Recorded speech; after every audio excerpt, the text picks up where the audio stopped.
étudiante à l'IEJ de Paris 2, Assas, en 2015. J'ai réussi le CRFPA avec la préparation sub-barreau. J'ai obtenu 14 ans en droit des obligations, 16 en procédure civile. J'ai obtenu 15 en finances publiques, 13 au grand oral.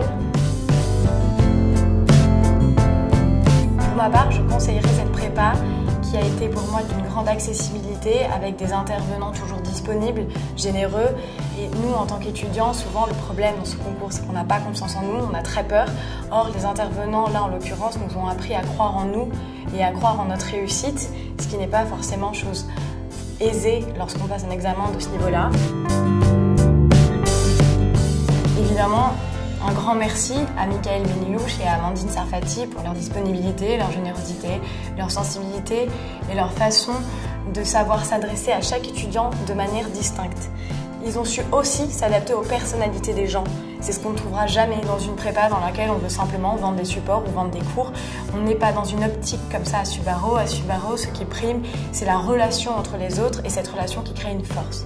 Et je les remercie de tout cœur pour avoir réussi à faire naître un peu une sorte de petite flamme à l'intérieur de nous et que eux nous disent chaque jour mais tu vas y arriver, tu vas réussir, tu vas déchirer comme disait Mickaël ou comme disait Amandine, tu vas tout déchirer. J'y croyais pas, mais j'avais quand même pas envie de les décevoir et je me suis dit ils ont peut-être raison, c'est eux les professionnels, je vais les croire.